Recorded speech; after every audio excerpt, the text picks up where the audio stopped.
ప్రపంచ ఇంధన మార్కెట్ను శాసిస్తున్న స్ట్రెయిట్ ఆఫ్ హార్మూజ్ జలసంధి వేదికగా పశ్చిమాసియాలో యుద్ధ మేఘాలు మరింత ముదిరాయి.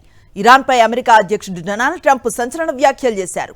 48 గంటల్లోగా హార్మూజ్ జలసంధిని నిబంధనల ప్రకారం పునరుద్ధరించకపోతే ఇరాన్ పవర్ ప్లాంట్లపై బాంబుల వర్షాన్ని కురిపిస్తామని, వాటిని పూర్తిగా నాశనం చేస్తామని హెచ్చరించారు.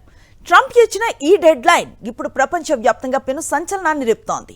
దీనికి సంబంధించిన మరిన్ని వివరాలు ఇప్పుడు చూద్దాం. అగ్రరాజ్యం అమెరికా మరోసారి ఇరాన్ కు వార్నింగ్ ఇచ్చింది. గత కొన్ని రోజులుగా హర్ముజ్ జలసంధి మూసివేతతో ప్రపంచవ్యాప్తంగా ఆయిల్ సరఫరా నిలిచిపోయింది. దీనివల్ల ముడి చమురు ధరలు ఆకాశాన్ని తాకుతుండటంతో ట్రంప్ నేరుగా రంగంలోకి దిగారు.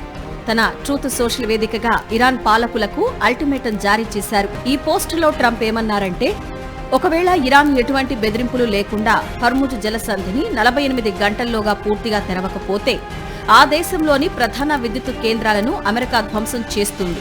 ముఖ్యంగా అతిపెద్ద పవర్ ప్లాంట్ను ముందుగా టార్గెట్ చేస్తామని కుండబద్దలు కొట్టారు. గడువు ముగిసేలోగా ఇరాన్ స్పందించుకుంటే తీవ్ర పరిణామాలు ఉంటాయని హెచ్చరించారు. ప్రస్తుతం హర్ముజ్ జలసంధి ద్వారా ప్రపంచంలోని 20% ముడి చమురు రవాణా జరుగుతుంది. ఇరాన్ ఈ మార్గాన్ని అడ్డుకోవడంతో భారత్ సహా అనేక దేశాల్లో పెట్రోల్, డీజిల్ ధరలు పెరిగే ప్రమాదం ఉంది.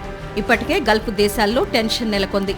ట్రంప్ హెచ్చరికల నేపథ్యంలో ఇరాన్ ఎలాంటి నిర్ణయం తీసుకుంటుందోనని ప్రపంచం ఆసక్తిగా గమనిస్తోంది. అయితే ట్రంప్ హెచ్చరికలపై ఇరాన్ ఇప్పటి వరకు అధికారికంగా స్పందించలేదు. ఒకవేళ అమెరికా దాడులకు దిగితే తాము కూడా ధీటుగా సమాధానం ఇస్తామని ఇరాన్ సైనిక వర్గాలు గతంలోనే హెచ్చరించాయి. దీంతో అగ్రరాజ్యం ఇచ్చిన 48 గంటల గడువు గల్ఫ్ ప్రాంతంలో యుద్ధానికి దారితీస్తుందా అన్న భయం మొదలైంది.